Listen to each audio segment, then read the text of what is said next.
There's an unusual heavy metal that has some recent research related to its toxic effects, and this is chromium. So, chromium is essential in trace amounts for normal reproductive functions, but it can cause significant health issues when exposure is chronic.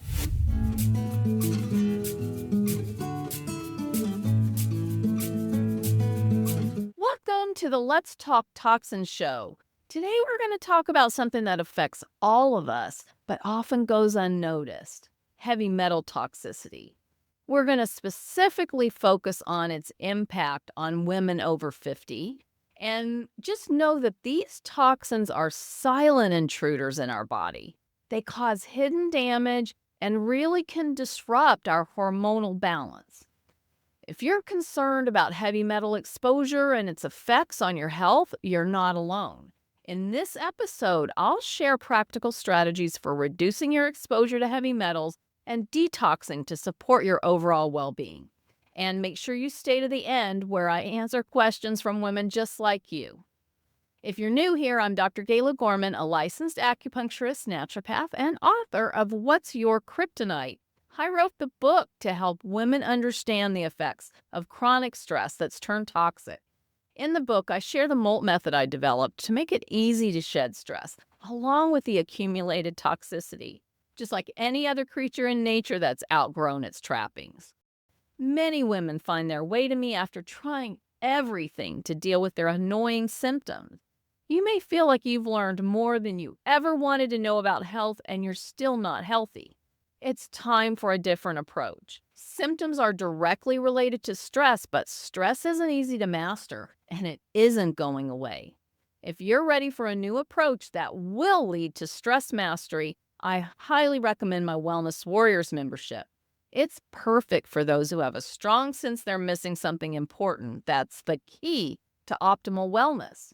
In the membership, we apply the MOLT method I developed. MOLT is an acronym. M is for mindset, O is for order, L is for lifestyle, and T is for toxins. It's designed to help you shed stress, cruise through midlife symptom-free, and end issues like chronic fatigue, insomnia, and even weight gain.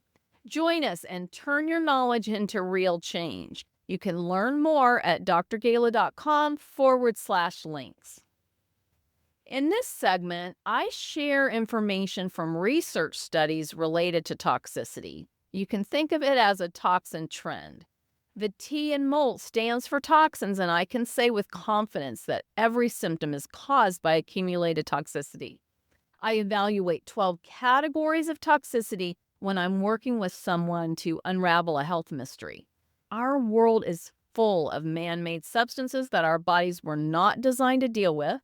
Couple this toxicity with an overwhelming amount of toxic stressors the body was designed to manage, and it's no wonder women find themselves playing whack-a-mole with symptoms. So this is a report that's a great example of a toxin trend. There's an unusual heavy metal that has some recent research related to its toxic effects, and this is chromium. So, chromium is essential in trace amounts for normal reproductive functions, but it can cause significant health issues when exposure is chronic. Recent studies highlight chromium's role in genomic instability, oxidative stress, and DNA damage, which are linked to carcinogenic effects, particularly in the lungs, the larynx, bladder, and kidneys. Additionally, chromium exposure has been associated with kidney dysfunction and even skin diseases, which further emphasizes how potentially toxic it is. This recent research also explores chromium's impact on epigenetic modifications and talks about how it influences gene expression. I just mentioned that it's definitely a factor in our reproductive system, but if it's out of balance, it can lead to reproductive issues like ovarian cysts and even uterine abnormalities. So the ongoing research underscores the importance of understanding chromium's toxic mechanisms to better manage its health impacts. Some of the forms of chromium Just know that chromium exists in two primary forms. There's trivalent and hexavalent. And just know that CR6 or the hexavalent variation is significantly more toxic and carcinogenic and can cause severe health issues, including lung cancer or, at a minimum, respiratory irritation and kidney damage. In contrast, the CR3 is generally less toxic, but it can still cause the oxidative stress and reproductive issues if you're being exposed to it at high concentrations. So, chromium tends to be one of the things that we take for, helping to balance our minerals, but just keep this in mind when you're taking any sort of supplement that it is definitely an issue that we can create more problems than we solve by supplementing with single things, particularly have an issue where we're supplementing with one single mineral and then creating an imbalance. Some of the health effects and how exposure happens, it typically occurs with inhalation. It is possible that you could ingest it unknowingly. That's less likely. But it's also possible to come into contact with it through your skin.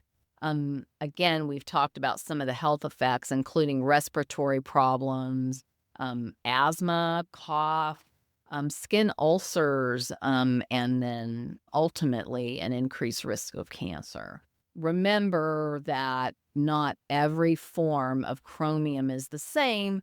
And if you're being exposed or even ingesting the less toxic form of chromium at lower levels, as long as you have really put some thought into what you're doing and why, and you're monitoring the kinds of symptoms that we're talking about here, it's probably not going to create a problem. But it's really important. I wanted to bring this to your attention because I think it's important to know that heavy metal toxicity is not just limited to some of the things that we automatically think about, like mercury and that sort of thing.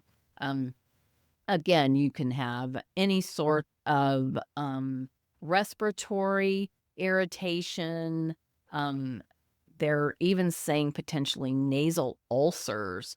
And then we talked about reproductive issues and even infertility. And so before you seek fertility treatment, you want to make sure that you really have things in balance and that you're really healthy otherwise. That's the approach that an Oriental medicine practitioner like myself would take, and potentially saving you many thousands of dollars by avoiding fertility treatment. Both forms of chromium can affect reproductive health, but we've already talked about the type that is more potent. And this is the one that really creates a problem and really creates an increased risk of genetic disorders. Chromium toxicity has also been known to cause oxidative stress. And so this is just really something that we don't want to add any more toxic stressors to our body. We've got plenty of exposure in all the things we come into contact with. So really being careful to manage your chromium exposure will go a long way to really take care of your overall health and well-being. Chapter 12 in my book, What's Your Kryptonite, is dedicated to helping readers manage what I refer to as tricky toxins. Our bodies are bombarded with toxicity, so we have to learn to manage it. Just comment tricky toxins and we'll send you a link where you can download the chapter for free. If commenting isn't convenient, go to drgala.com/links and sign up for my Wellness Weekly newsletter. You can respond to any email you receive from me with tricky toxins and we'll send you a link. In this next segment, I'm opening the kimono to share how I was challenged to apply my suggestions. I'm walking my talk, and here's an example. Every suggestion you'll hear from me has been tested in the trenches. That includes saying no to symptom suppression. Over the past 4 decades, I've developed processes that work sustainably. Typically, it requires a combination of approaches that I've synthesized to address the health issues that show up repeatedly for many women. So, I had an opportunity to walk my talk where this heavy metal exposure is concerned, and here's what I want to share with you. I use a bioenergetic scanning system, and it is looking for energetic disturbances. And so I evaluate 12 categories of toxicity, and heavy metals is one of those categories. So on the scan, it showed that heavy metal toxicity was creating an energetic disturbance for me. And so I could have just put myself on some sort of detox, particularly targeted to heavy metals, but I was curious to see if this would actually show up in a lab test. And so I had a lab test done. Typically, we use urine to test for heavy metals. I had a lab test done, and it was fascinating. While you would normally assume that it was mercury that was creating the problem, in my particular case, mercury was one of the issues, but it was not the main issue. The actual problem was beryllium. Now, I had never even heard of beryllium at this point, and so I was fascinated to kind of dig into this. And this is common for people who are working with technology a lot, which I do. I'm in front of screens. I've been working with technology since I was in my early 20s. And so it's common to just get sort of off-gassing from this sort of these components, essentially, that they put into this technology. What I really learned here is that there's just lots of possibilities, and so you can't just assume that you can stop eating fish and it's going to solve the problem. The other thing, too, is that heavy metals are really problematic to pull out of the body. So you've got to be very careful, and you need to use a targeted detox to get that done. So it's important to know what you're actually dealing with. I also learned that my scan is accurate, but lab tests are also beneficial sometimes because they fill in the details. I will say that lab tests tend to be extremely expensive.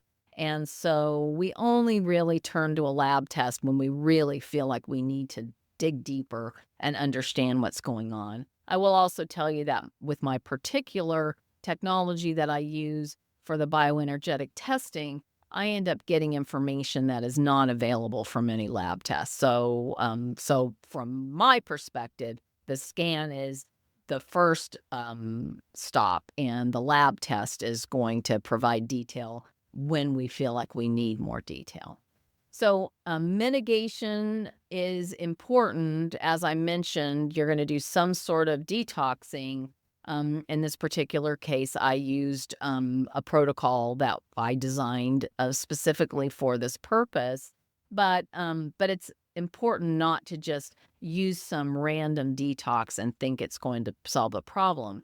And most importantly, you want to reduce your exposure. So I've really worked hard to increase my mitigation efforts, using more protection, and overall reducing my exposure, doing a better job of grounding, stepping away, that sort of thing. And then you want to monitor your improvement and make sure that what you're doing is working. And so I do that on a regular basis as well. So hopefully that helps and helps you to kind of understand how I would manage a situation when a high level of toxicity shows up.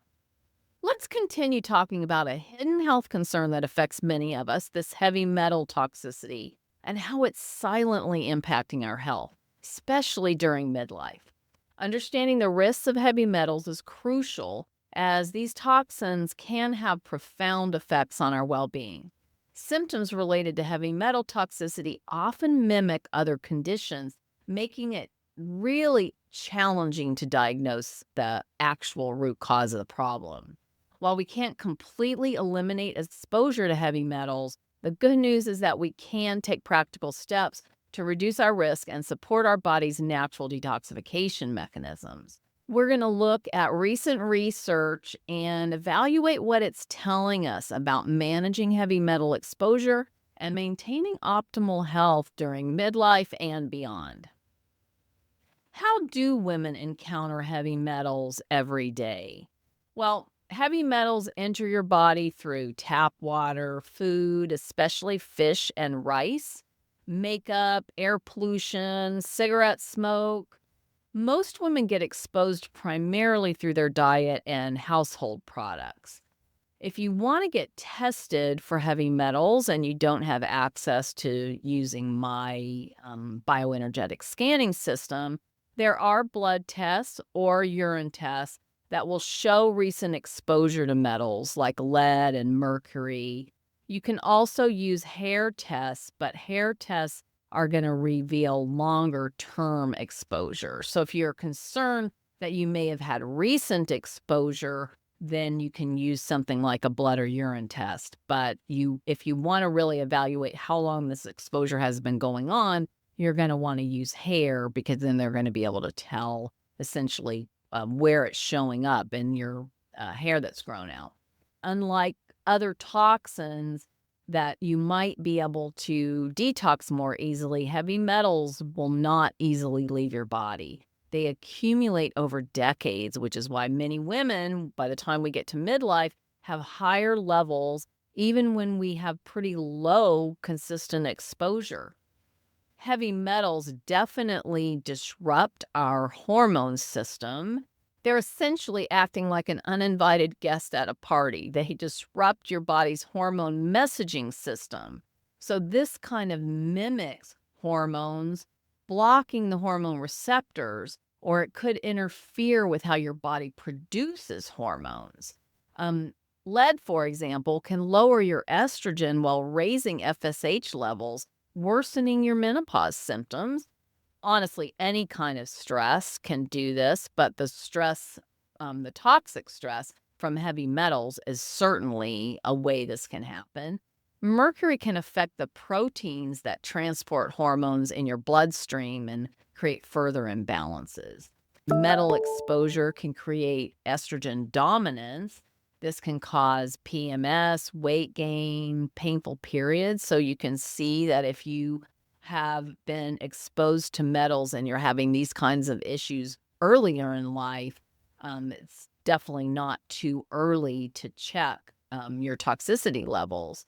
These metals can simultaneously deplete other minerals that are needed in your body to produce healthy testosterone levels. And so this can lead to fatigue and even brain fog. Heavy metals can also affect reproductive health.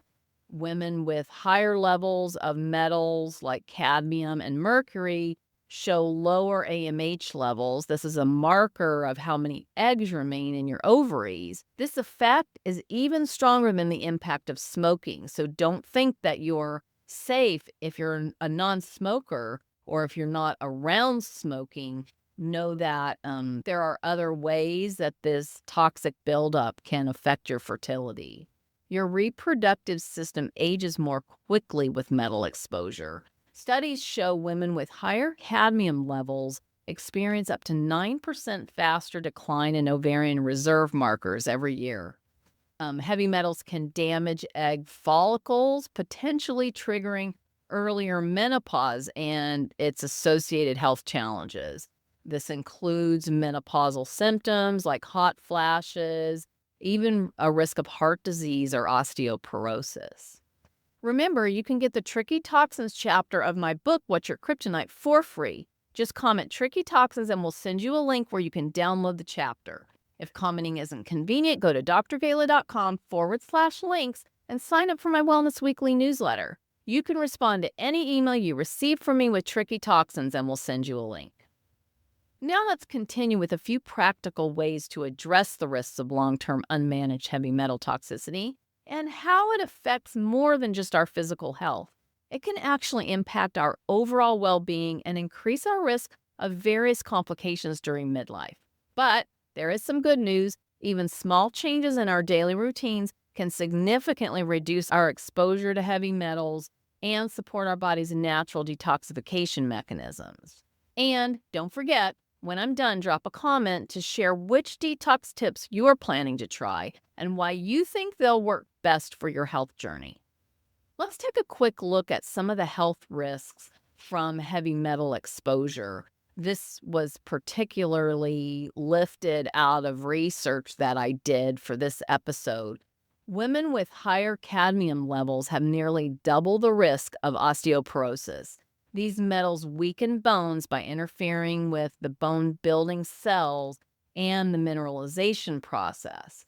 Maybe you're concerned more about your heart or your brain. Metal exposure increases your risk of heart problems and memory issues. Even low levels can affect blood pressure and make thinking less clear over time.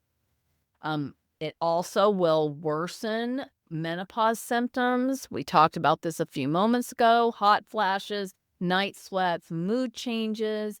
All of these symptoms might be more severe with metal exposure because these toxins amplify the hormone fluctuations that are already happening during menopause.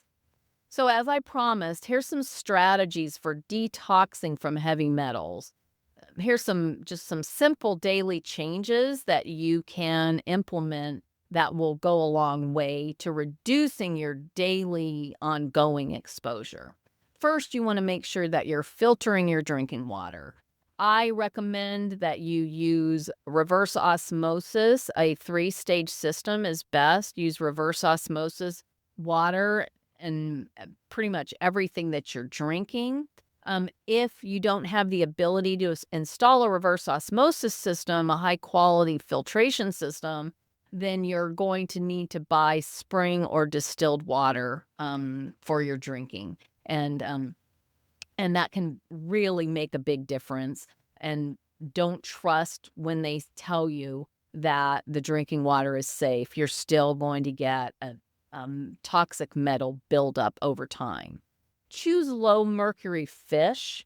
And I will admit, I absolutely love tuna fish. And this is something that I eat sparingly now because of the potential buildup of the metals in my body. Make sure you're washing produce thoroughly. And if you haven't done this already, avoid smoking. And this includes vaping. So you do not want to be getting exposed to these carcinogenic toxins, essentially, that are coming from smoking regular cigarettes or vaping.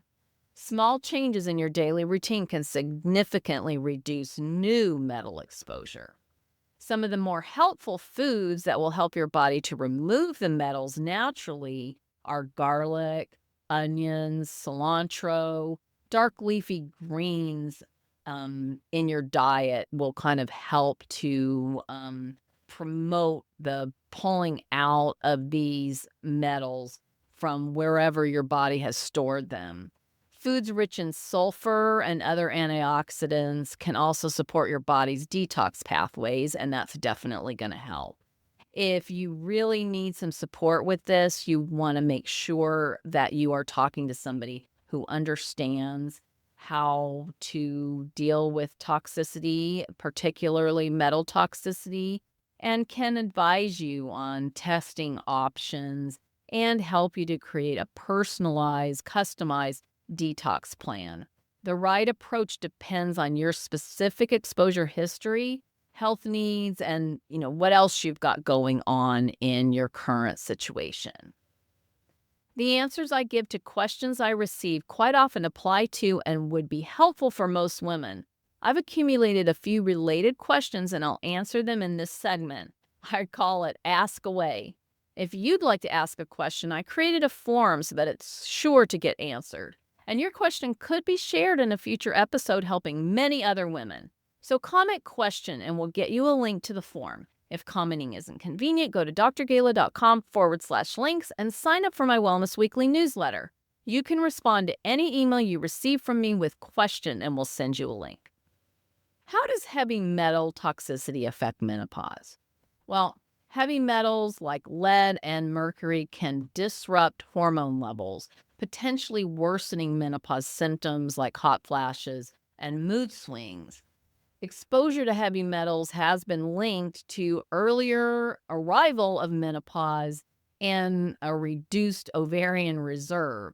So, managing heavy metal exposure can really go a long way to alleviate some of these menopausal symptoms. I will say, though, that any sort of stress from any of the toxic stressors that I talk about on the Let's Talk Toxins show will actually contribute to making menopause symptoms worse. And so I really encourage that you go back and watch the whole episode and consider what other ways you're introducing too much stress into a system that's already stressed, trying to manage the transition into menopause. What are common sources of heavy metal exposure? Well, for starters, contaminated water is one of the most common ways, and many of us are still consuming tap water and just know that that is not a great strategy. You want to definitely up level the quality of water that you're consuming. And hydration is critically important for your health. It's one of the things that our body needs to make energy. So don't think you can just consume less water. You need to be consuming 60 to 100 ounces of water every day, but it needs to be high quality water. This is also going to help to flush out any of the metals that have accumulated in your body over time. Metals also come in through polluted air. I always recommend a high quality air purifier. And then certain foods like fish tends to have mercury and that sort of thing. So we want to make sure that we're consuming foods that are clean and that we use a variation. So one of the foods I love is tuna fish, but I try to eat that sparingly because it's a known source of mercury, and definitely want to limit your exposure to that as much as possible. It's also known that these kinds of metals can be in cosmetics, and so you want to make sure that you're using really clean cosmetics lines. And then poorly coated dinnerware or cookware is also another source. So you really need to make sure that you're using high quality cookware, preferably something like stainless steel, and that will help to reduce your ongoing exposure as well. We don't come into it very often anymore, but old lead paint from like the 60s can be a cause for concern. And, as an Oriental medicine practitioner, I will say that if you're sourcing herbal medicines from lower quality sources, some of these herbs can have high levels of heavy metals in them. So it's just really important to know where you're sourcing your ingredients, read the labels, and if you want to really understand some of the other things that I look for and what I recommend for you to mitigate the impact of heavy metals, you want to make sure you watch the whole episode. How can I reduce my exposure to heavy metals? Well, first, you want to avoid foods that are known to be contaminated, certain kinds of fish, but also rice. Rice is one of the things that is really known to have high levels of metal toxicity. So you definitely want to buy organic rice, really, or any type of grain should be organic. That isn't 100% going to eliminate your risk, but minimizing the amount of fish that you're consuming, especially the types of fish that are known to be high in metal toxicity, or making sure that you're using organic grains, in particular rice. Use filtered water, and I recommend a reverse osmosis 3-stage filter. And just know that if you cannot consume filtered water easily, you're going to need to buy water, and that is spring or distilled water. And you need to be drinking 60 to 100 ounces of water every day.